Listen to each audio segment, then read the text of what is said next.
प्रतिमा vlog again पनि। आज चाहिँ हाम्रो डे 2 रहेको छ धादिङमा अनि आज चाहिँ हामी अब यस्तो गाउँहरू घुम्न जाँदैछौँ। हामीसँगै रहिरहनु होला। Watch guys.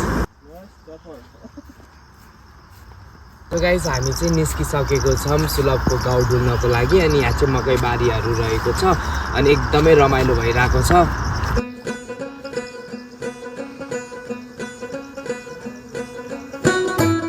सो गाइज हामी चाहिँ अहिले सुलभले चाहिँ उसको गाउँ घुमाउँदा हामी हिँड्दा पसिना भइसकेको छ।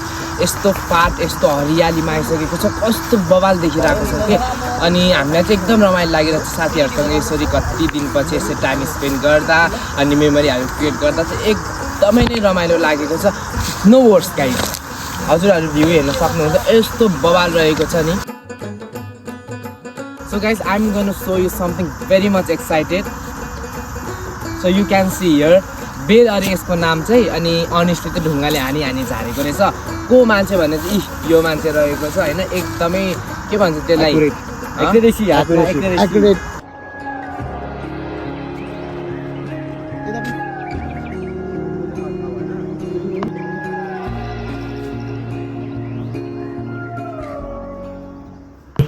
सो गाइज मैले चाहिँ अहिलेसम्म यो जातो अहिलेसम्म चलाएको छैन अनि म चाहिँ ट्राई गर्दैछु।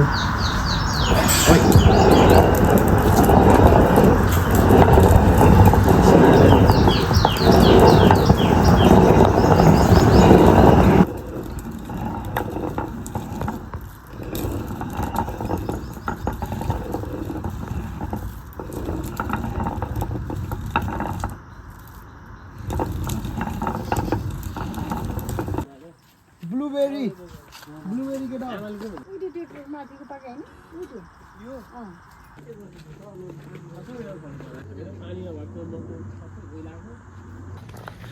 सो गाइज हामी चाहिँ हिजोकै रिजर्टमा जाँदैछौँ होइन सुलभको, तर ओभर गर्मी छ, यस्तो चर्को घाम लागेको छ, एकदमै गर्मी छ। म चाहिँ लास्टै अल्छी लागिरहेको छ, केटाहरू यहाँ छ यो अर्को बर अल्छी लागिरहेको छ मलाई चाहिँ। सो गाइज अहिले चाहिँ स्विमिङ हान्दै थिएँ, सबैजना गइसक्यो, म एक्लै स्विमिङ हान्दै बसिरहेको यहाँ चाहिँ। अब म पनि तल जान्छु। सो गाइज अब चाहिँ हामी यहाँ पिङ खेल्नेवाला छ है। केटा चाहिँ पछाडि छ, पछाडि केटा चाहिँ म चाहिँ भर्खर जानु लाग्यो। मलाई यो ठाउँ चाहिँ लभली लाग्यो होइन, कस्तो बवाल छ। ठ्याक्क घामको आउँदा चाहिँ ठ्याक्कै क्यामेराको एङ्गल पनि ठ्याक्क मिल्ने रहेछ कि।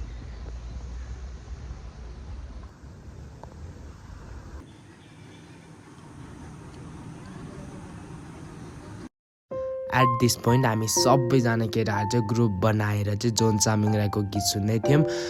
जतिखेर चाहिँ चिसो हावा लागिरहेको थियौँ अनि हामी चिसो हावाको महसुस गर्दै हामी जोन चामिङ राईको गीतलाई आनन्द लिँदै थियौँ।